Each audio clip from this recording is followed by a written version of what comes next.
जुल्फ़िकार खूंखार अंदाज में उन गुंडों को दबोच लेता है और हीरो वाले स्टाइल में उनकी ऐसी भयानक पिटाई लगाता है कि वो जमीन चाटने लगते हैं। मार खाकर गुंडे चीखते हुए कहते हैं कि हमें इस काम के लिए करोड़ों रुपए दिए गए थे। जुल्फ़िकार तूफान की तरह सीधा मारिया के घर धमकता है। वो मारिया का गिरेबान पकड़कर दहाड़ता है, बता तूने ये सब क्यों किया। मारिया खौफ से कांपते हुए एक ऐसा भयानक राज उगलती है कि जुल्फ़िकार के पैरों तले जमीन खिसक जाती है। मारिया कहती है, मैं अकेली नहीं थी, इस घिनौनी साजिश में तुम्हारे अपने अब्बू इफ्तिखार भी मिले हुए थे। दूसरी तरफ नूर अकेली अपनी अंजुम के घर आती है। तभी सालार गंदी नीयत से उसके पास आता है और शातिर मुस्कान के साथ कहता है, मैं तो खाली एक मोहरा हूं।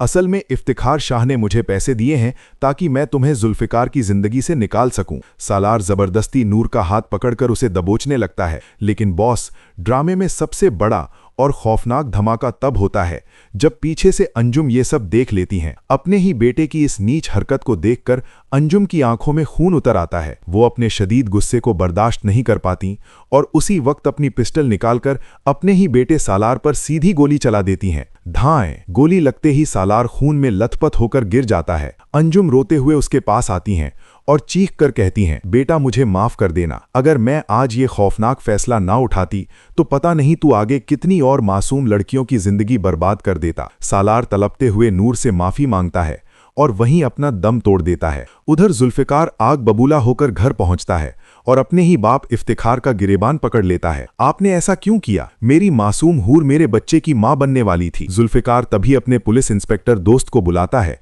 और अपने कातिल बाप को धक्के मारकर पुलिस के हवाले कर देता है। तभी जुल्फ़िकार को ये रुला देने वाली खबर मिलती है कि अंजुम ने नूर को बचाने के लिए सालार की जान ले ली है। अगले दिन सालार की तदफीन होती है। जुल्फ़िकार और मुर्तज़ा अंकल रोते हुए सालार का जनाजा पढ़कर उसे कब्रिस्तान में दफना आते हैं। जब नूर को ये सारी हकीकत पता चलती है कि उसकी बहन हूर की जान जुल्फ़िकार ने नहीं बल्कि इफ्तिखार ने ली थी और जुल्फ़िकार ने इंसाफ के लिए अपने ही बाप को जेल भेज दिया है, तो नूर का दिल पसीज जाता है। वो जुल्फ़िकार से रोते हुए माफी मांगती है। अचानक नूर की तबीयत बहुत ज्यादा खराब होती है और वो बेहोश हो जाती है। जुल्फ़िकार और अंजुम उसे फौरन हॉस्पिटल लेकर भागते हैं। डॉक्टर चेकअप के बाद मुस्कुराते हुए बताती है, घबराने की कोई बात नहीं है, मुबारक हो, नूर प्रेग्नेंट है। ये सुनकर जुल्फ़िकार खुशी से झूम उठता है और नूर को हिफाजत से अपने घर ले आता है। कुछ दिन बाद जुल्फ़िकार को पुलिस स्टेशन से एक खौफनाक कॉल आती है, आपके अब्बू को जेल में जोरदार हार्ट अटैक आया है। जुल्फ़िकार भागकर हॉस्पिटल पहुंचता है, लेकिन तब तक इफ्तिखार शाह इस दुनिया से हमेशा के लिए जा चुका होता है।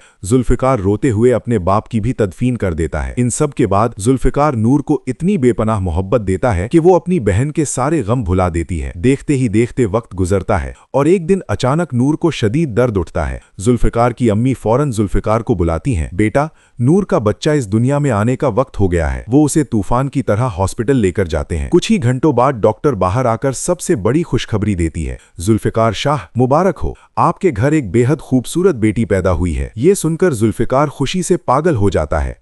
वो नूर के कमरे में जाता है, उसका हाथ चूम कर कहता है, नूर तुमने आज मुझे मेरी जिंदगी की सबसे बड़ी खुशी से नवाजा है। जिस पर नूर प्यार से कहती है, ये हम दोनों की खुशी है। तो दोस्तों, यहाँ पर यह सबसे बड़ा सवाल पैदा होता है, क्या अंजुम ने सही फैसला किया कि अपने ही बेटे की जान ले ली? क्योंकि देखा जाए तो उन्होंने एक फूफो होने का पूरा हक निभाया है, जो कि मुआशरे में एक नई मिसाल कायम कर दी है। आपकी क्या राय है? कमेंट में लाजमी बताएं। वीडियो पसंद आई हो तो वीडियो को लाइक, शेयर और सब्सक्राइब कर दीजिएगा। तो बॉस, ये हमारी प्रेडिक्शन है जो सिर्फ एंटरटेनमेंट पर्पस के लिए बनाई गई है। के बाद मैं एक और रेक्टेंगल को यहाँ पर ड्रॉ करता हूँ और अब मैं कंट्रोल बैक स्पेस कर दूंगा और कंट्रोल डी के साथ मैं क्या कर दूंगा, इसको डी सिलेक्ट कर दूंगा। तो डी सिलेक्ट करने के लिए अब क्या करेंगे जी, यहाँ से सिलेक्शन टूल लो। सिलेक्शन टूल लेने के बाद जैसे मैं अब देखो क्लिक करके ड्रैग करता हूँ इसको, ठीक हो गया ऐसे यहाँ पर। तो अब देखो ये क्या हो रहे हैं, दोनों इकट्ठे मूव हो रहे हैं। क्या हो रहे हैं जी, इकट्ठे मूव हो रहे हैं। लेकिन मैं तो इसको अलग अलग मूव करना चाहता था, तो उसके लिए आपने क्या करना है, दोनों की लेयर्स को अलग करना है। यहाँ पे देखो मैंने अंडू कर दिया। अंडू करने के बाद यहाँ पे मैं दोबारा प्लस के ऊपर क्लिक करूंगा। यहाँ से देखो लेयर 2 ऐड हो गई है। यहाँ पर जाके वापस से रेक्टेंगुलर मार्की टूल लिया है और यहाँ पर जाकर मैं क्या करूंगा जी, और कंट्रोल बैक स्पेस दबाऊंगा तो मेरे पास देखें यहाँ पर जो बैकग्राउंड कलर है वो आ जाएगा। कंट्रोल डी के साथ मैंने सिलेक्शन को डी सिलेक्ट कर दिया। यहाँ से मैंने मूव टू लिया और यहाँ पर देखें ऐसे, ठीक हो गया। ठीक है सर। समझ आ गई है, ये क्या है आपके पास लेयर बेस्ड सॉफ्टवेयर। इसी तरह से देखो अगर मैंने डिलीट करना है तो मैं सिलेक्ट करके डिलीट का बटन दबा दूंगा, ये यहाँ से जाके उस लेयर को डिलीट कर दूंगा, तो वो ऑब्जेक्ट भी मेरे पास क्या हो जाएगा, डिलीट हो जाएगा। उसके बाद मैं क्या करूंगा, यहाँ से प्लस के ऊपर क्लिक करूंगा। प्लस के ऊपर क्लिक करने के बाद यहाँ से मैंने रेक्टेंगुलर मार्की टूल लिया। रेक्टेंगुलर मार्की टूल लेने के बाद मैं शिफ्ट की को दबाकर यहाँ पे देखें, अगर तो मैं शिफ्ट की को दबा के करूंगा तो मेरे पास क्या बनेगा, प्रॉपर एक स्क्वेयर शेप बन जाएगी। ठीक है, ऐसी शेप जिसकी हाइट एंड विड्थ क्या है जी, बराबर है। ओके हो गया। मूव टू लिया, मूव टू लेने के बाद यहाँ पे कुछ इस तरह, ठीक हो गया। इसको मैंने डेल कर दिया। उसके बाद इसी के ऊपर अगर मैं राइट क्लिक करता हूँ तो राइट क्लिक करने के बाद मेरे पास इसी के अंदर टूल है जी, elliptical marquee tool. Elliptical marquee tool आपके पास क्या करता है जी, सिलेक्शन बनाता है in the form of ellipse. जैसे कि यहाँ पे देखो मैंने शिफ्ट की को होल्ड करके बनाई है, तो प्रॉपर क्या बना है